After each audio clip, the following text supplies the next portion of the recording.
there, and welcome back to Speak English with Christina, where you'll learn American culture and business know-how to become confident in English. And it's time for part 3 of our free mini course about small talk. And today we're going to look at how to have confidence speaking English in social situations. And of course, if you want to activate the subtitles for this video, just go ahead and click on the little CC icon at the bottom of the screen. So, like I said, it's part 3 of our free mini course, Small Talk, Big Success, Becoming Fluent, Comfortable, and Likeable in English. And if you want to be sure to get all of the lessons that I'm going to be sending out about small talk in the next few days, go ahead and sign up at ChristinaRobuffet.com and become one of my Speak English ambassadors, the students who are learning with me every week. Now, let's get into part 3, how to have more confidence in social situations. Now, you remember last time in part 2, we looked at how to break the ice and start a conversation. You know how to do it because you know what matters and what doesn't to make good small talk. You now have the exact words and sentences that help you start and continue a conversation. And you also have the reflexes and the techniques that you can use to make small talk smooth and natural. But maybe you're thinking, I lack confidence to start a conversation. Starting the conversation is sometimes the scariest part. You know, I'm sure that we've all been in this situation. You're at some business event, like a trade fair, a networking event, or even just a meeting with several colleagues. And people are in little groups, they're discussing, they're having good conversations, and you're standing there like this woman, kind of apart from everyone else. You know, you're smiling, you look friendly, and you have good intentions, but you don't really know like what to say. You don't feel confident enough to really participate in the conversation. And so you just kind of stand there and smile a little uncomfortably. Well, there's a reason for that. There are basically 3 big fears that are killing your small talk confidence. But the good news is there are also some quick solutions, which we're going to look at. We'll do a quick overview and then we'll go more in depth into the solutions. So the first fear is that it just feels bizarre, uncomfortable, and scary. Like you're supposed to make conversation maybe with someone you don't know completely, or someone you know a little bit from your work, or someone that you've seen regularly in your office but you've never really spoken to, and it just feels a little weird to start a conversation with them. So the quick solution, and we'll look more in detail at this a little bit later, is just to practice so that you eliminate that fear and you make it feel natural for you. You know, the best way to eliminate a fear is to just do it and do it over time, and eventually it becomes natural. Another fear that you have is perhaps that the conversation will go onto topics that you don't have the vocabulary for, because it's true that small talk can really be on any topic. So, like, how do you prepare to have vocabulary for any topic? Quick solution: to be prepared with questions so that you guide the conversation onto topics that you feel comfortable with. We'll look at those questions later. And the third fear that you have is that, you know, maybe you're worried about your English level, your vocabulary, or even your accent. You're worried that people won't understand you. Well, there's a quick solution to that, and it's really a mindset shift. It's to acknowledge and embrace the way you speak English. You know, just a very good example, it's Arnold Schwarzenegger. He's Austrian. He's now the governor of California, and, you know, he became a famous Hollywood actor. But when he arrived in the U.S., he didn't speak very good English. And even today, he has a very strong accent. But that's part of what makes him different and unique. And we're going to look at how you can, I don't know if I want to say get an Arnold Schwarzenegger attitude about your accent, but, you know, to not feel self-conscious or embarrassed about it, because there's no reason to feel embarrassed about your accent. So let's put these solutions into practice, like concretely. The first thing to remember is, start small and practice to build your confidence little by little. At the beginning, it's not going to be easy, I admit, but the more you do it, the more you gain confidence and the easier it will become. So let's start with some little things that you can do.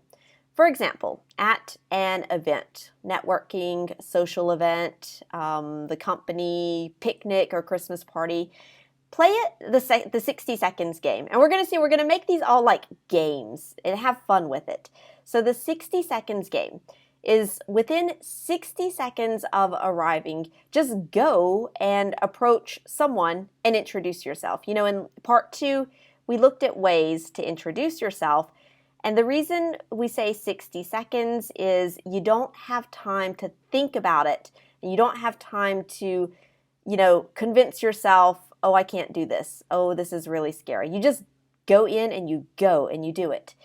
And you just go up to someone and say, hi, I'm Christina. I don't think we've met. And the other person will then introduce themselves, and then you can get on to, small talk questions. Or if it's an event like a conference or a networking event or a trade fair or anything like that, just find someone who's alone, probably hoping for someone to come and start the conversation, and introduce yourself and say, hi, I'm Christina, nice to meet you. Is this your first time at this conference?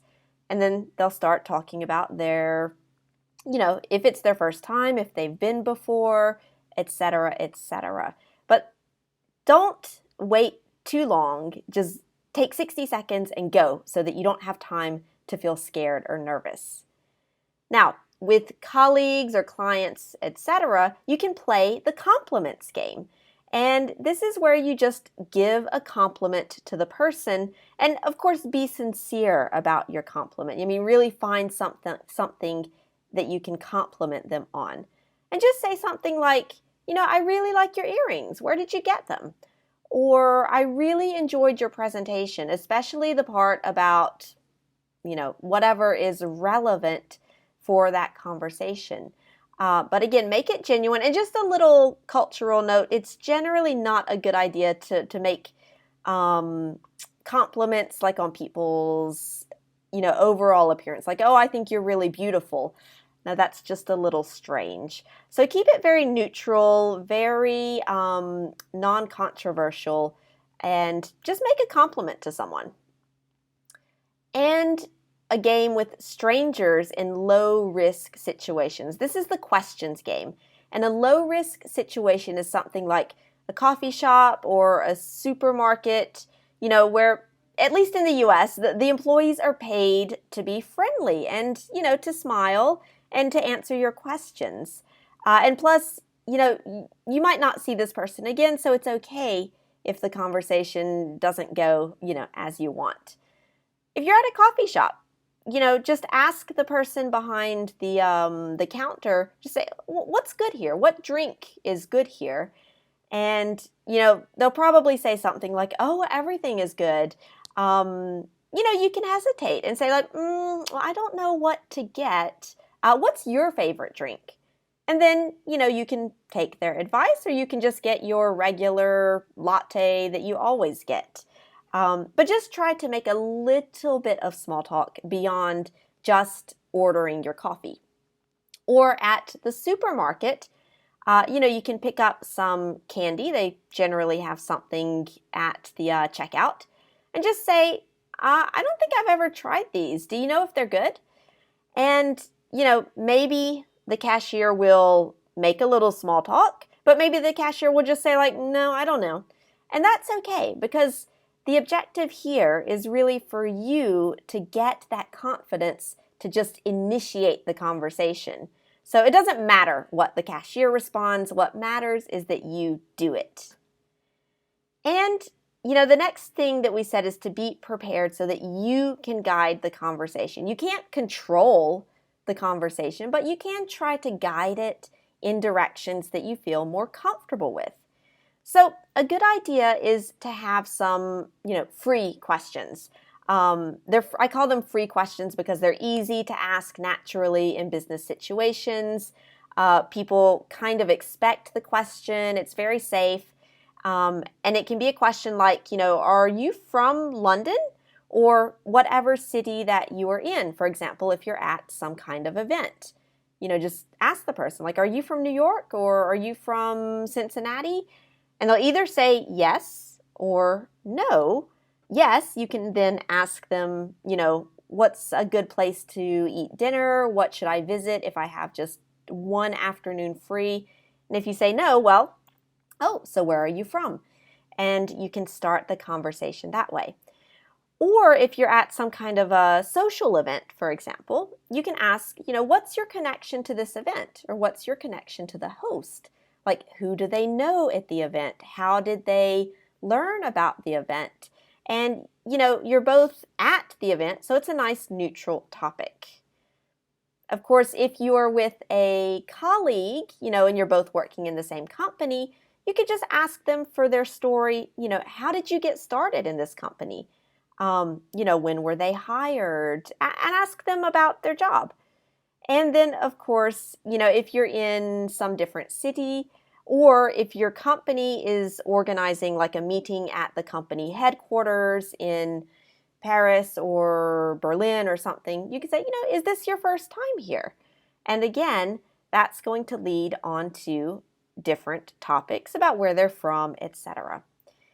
Now, you should also be prepared to talk about some personal topics as well, because you don't want to be, that person who sees small talk only as a way of, finding a business connection. You don't want to use small talk to find people who are useful for you only.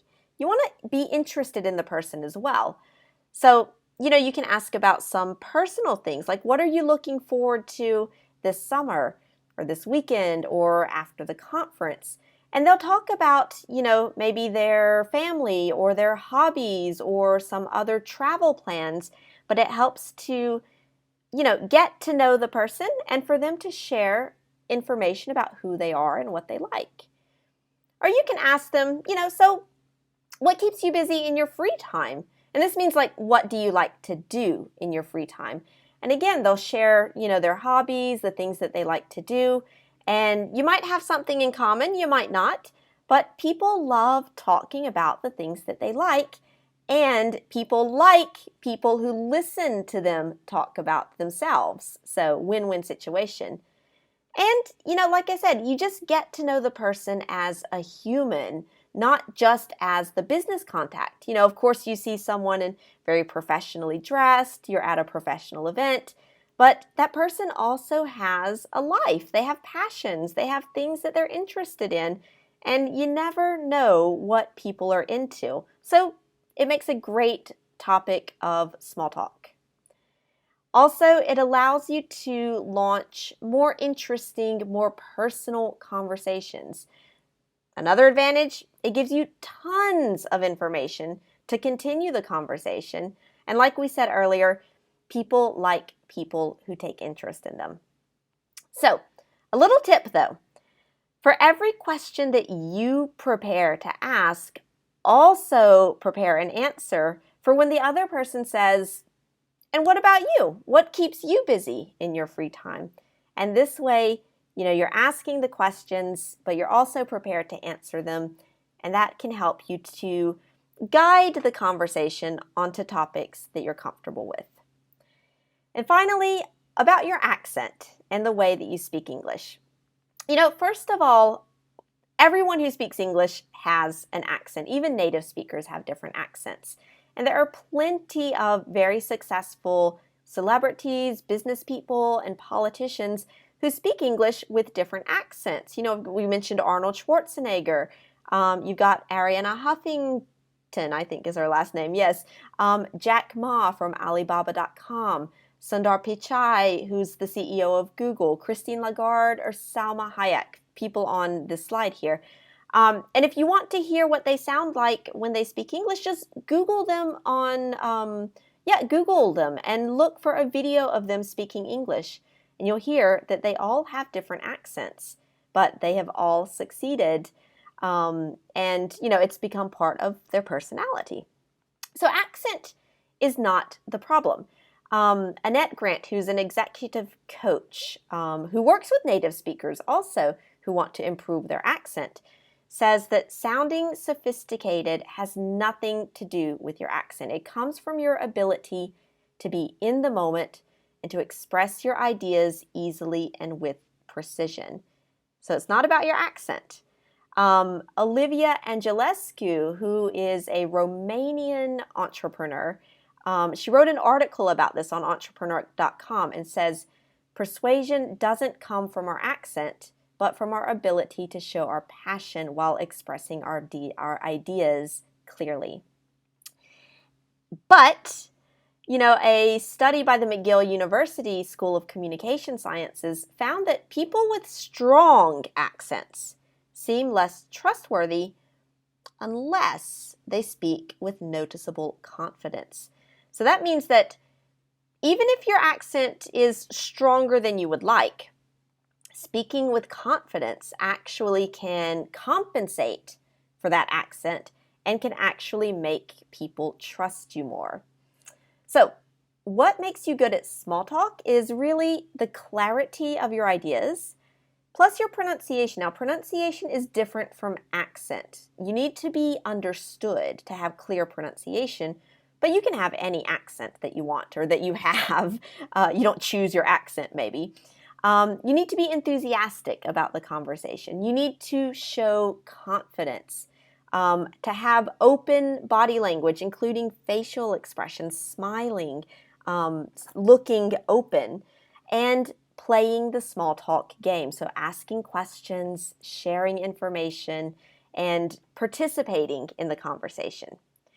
And plus, your accent and your origin, they make you memorable, especially if you are a foreigner living and working in the US with a lot of Americans. The fact that you speak a little differently or that you're from a different country, people remember you as like the French guy or the Brazilian guy or, the Turkish woman. So you can use that to your advantage. Now, if you want to sort of, put your accent out there and to not make people feel uncomfortable if they don't understand something you can say, just tell them, like as you can hear, I'm Turkish. So let me know if you don't understand something I say. Just tell them. And most people will probably say, oh, you speak English way better than I speak whatever your native language is. But you can acknowledge it. And you can even make a joke about it. You can say, I wish someone had told me how hard it was to get an American or British or a good accent when I started learning English.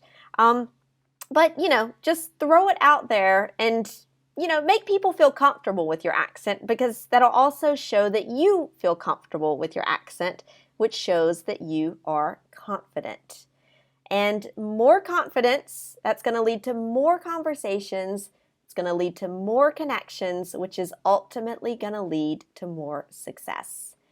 So that's the end of this lesson. Now, we've watched 3 lessons in this series. Now, what is still your biggest difficulty with making small talk in English? What is that frustration that you still have after these lessons? Put it in the comments because I can help you with it. I'll, make some videos about it. But tell me about it in the comments and you'll see you are not alone in this.